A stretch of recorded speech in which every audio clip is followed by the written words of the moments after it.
you're already down that road and you're already kind of looking at that? No. No? Okay. All right, well that just gives you a nice visual of what a typical system looks like. Okay, so you can start to think about it. So it's all in this design that I'm talking about. We get all of this right. We get the number of solar panels, we get the number of batteries right, and it's going to be really great. Okay? Now, just some interesting things. I'm a techno guy, okay, and I do a lot of research, and I teach classes all the way up through the master's level in this.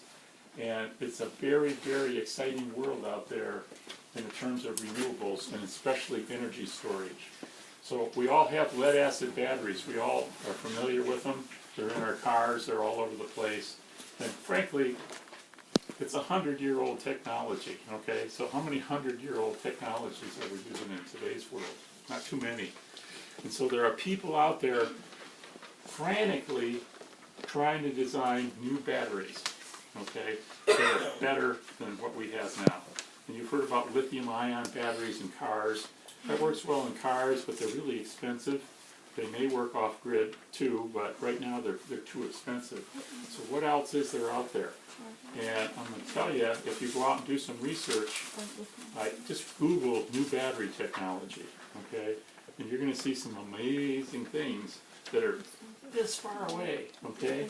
So, lead-acid batteries that we're talking about using here, they're stinky, okay? They've got noxious fumes in them. You really don't want to keep them inside a building because they do vent those fumes. And if you use the standard ones that have the little caps on them and you have to put water in, they have to be maintained, okay? Somebody has to come out every 3 months and check the water level. That's hard in a park like this. Okay, you can get gel cells now that are sealed batteries that don't take that maintenance, but they're a little more expensive. But let me tell you about some of the things that are coming, just so you got a good idea here. One of them is a company called Aquion Energy. It's in Pennsylvania, and they're making a liquid salt battery, okay? So it's a little bit bigger than, in terms of the amount of storage in it, it's a little bit bigger than a typical battery in terms of size, but it's a liquid. It's got liquid salt, okay? You can spill it on the floor. You could literally drink it, okay? You can charge it and discharge it 100%, not like the lead-acid batteries, only 50%. You can charge it all the way down. You can freeze it. You can short it out. You can do whatever you want to it, and it'll still last 20 years.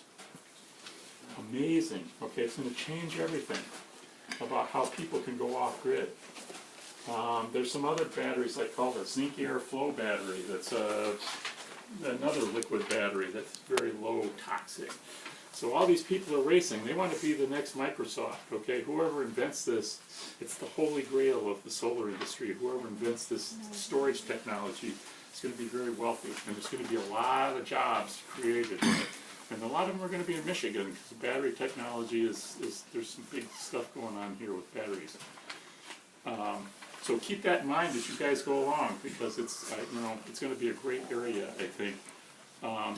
The other thing about lead-acid batteries that people don't realize is if this cabin was being used every day and that battery was being cycled every day in here, all the way down as far as you could go and then back up by the solar at the end of the day, that battery would last 12 months.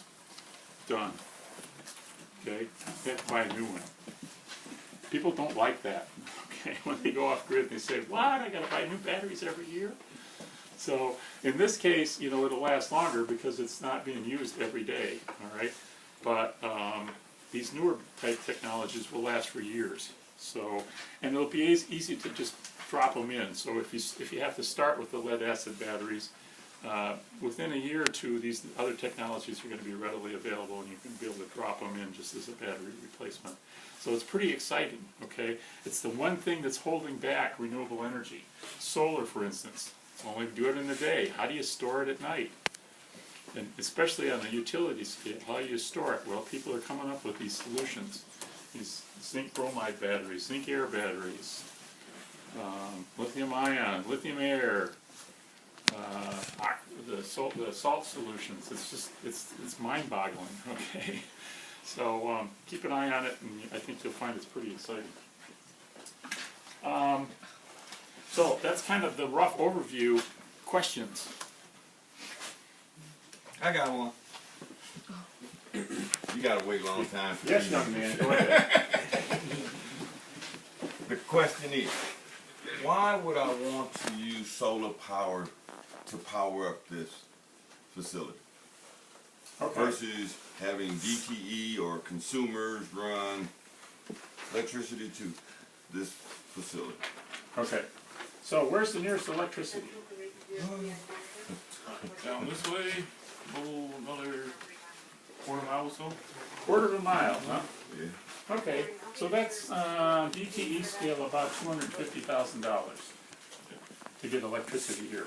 How Does much? that answer your question? Repeat that. $250,000 to get electricity here.